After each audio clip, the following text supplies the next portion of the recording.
my goodness, there it is. Welcome back. 70th Annual Columbus Day Parade, the Columbus Citizens Foundation. You're looking at the Casa float that comes by every year. This is one of the most famous floats, certainly, that comes by every single year. Look who's singing. Johnny Russo. Hello, Mr. Russo. God bless you. What a great voice.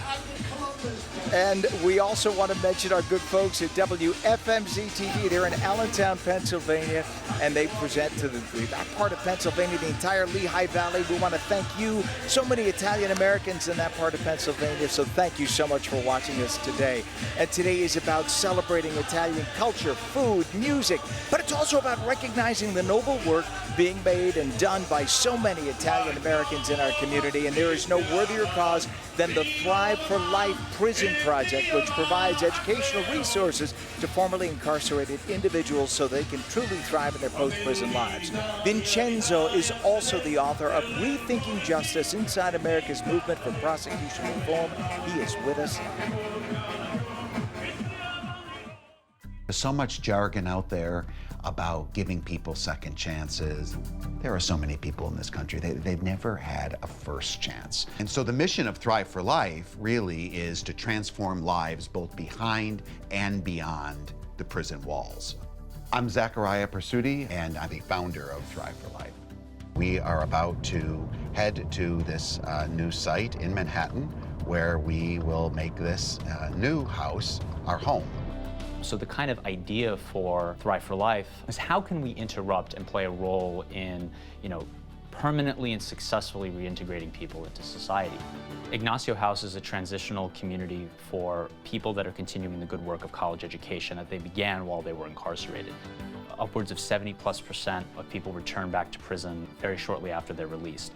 That number drops significantly for people that have a bachelor's degree. They're coming into a community that supports them, a community that loves them, and that is rooted in the dignity that is theirs. I'm very proud of my Italian heritage.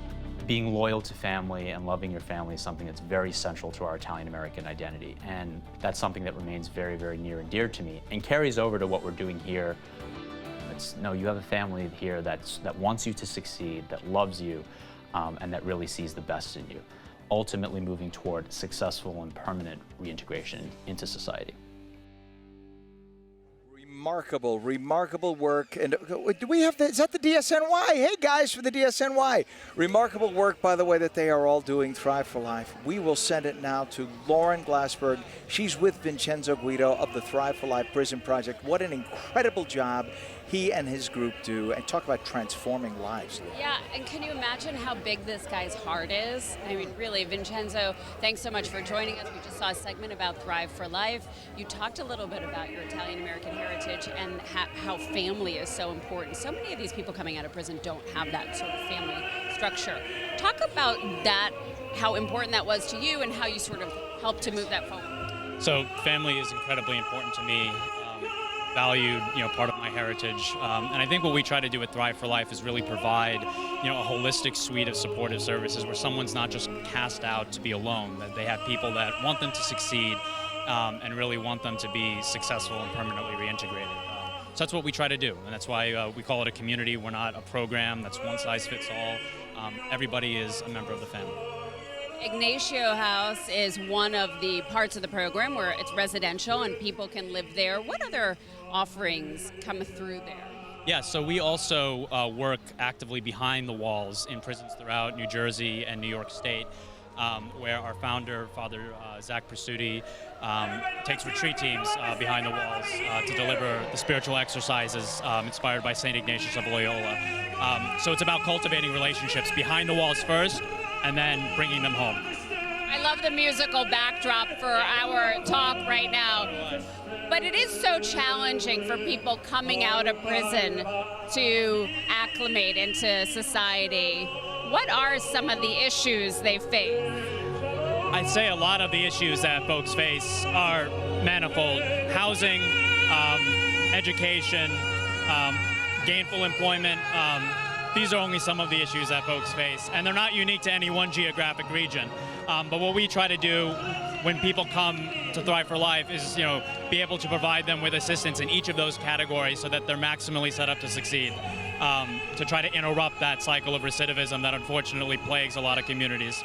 Such good work that you're doing. I understand you're expanding. You're heading up development, so you know all about the expansion. Where are you expanding to? Yeah, so we'll be expanding to Milwaukee, Wisconsin, where we'll be opening up a house there, thanks to the generosity of the Capuchin Friars and Marquette University.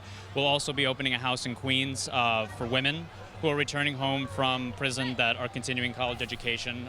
That'll be in partnership with St. John's University. So we're very, very excited. And we're very grateful to Cardinal Dolan for his gift of a former convent here in Manhattan to get us started here in the city. Great work that you guys are doing. Thank you, Vincenzo. He's also studying law in the evenings, so a lot on his plate. Same busy. And paying it forward. Thank you so much. Ken, I'm going to send it back to you. Lauren, what an incredible job. Thrive for Life. Imagine that, taking people who would otherwise have challenges coming out of prison, not having somebody to help them out, and helping transform their lives so that they become part of society. And all you need is that one helping hand. That's it. You need one helping hand to give you the bridge to get to the other side. And they will hopefully Really pay nice. it forward, too. Yeah. That's the thing. You Exactly. start it out and boom, it goes. It's almost like a snowball effect. That's just incredible. Thank you to Lauren.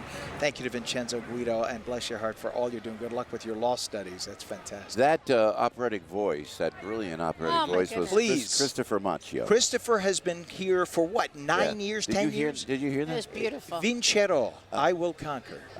Nessun Dorma, Yeah. and the power of this young guy. And I've been on with him on the road. I've been at events with him where I've done my show. Maria, you know, you've seen I'm on the drums and I'm sweating. I go, you know, I want to close with Christopher Macchio, and he nails Nessun Dorma. fantastic. Boom, That every is the way to single close. time. That God is bless the way him. to close. And that was the sanitation workers of New York, who are another group of heroes from New York City, the sanitation workers. When it snows, when they come up and they take the garbage that they have to take. I'm a former sanitation engineer. I know. Wow, Down you in Long are? I Beach didn't know Island. that. Oh I didn't yeah. know Oh that. yeah. Oh, I did. I'll tell you. I two in each hand. I could take one, but we didn't have the fancy machine that you pick up the garbage. I had to take them right behind me, and I got to tell you, it's they are hard workers. Yes, And- they and are. especially when it's snowing, those are the folks we look at. Absolutely right. At first. Yeah, and they don't get the credit. No, because they No, don't. that's exactly right.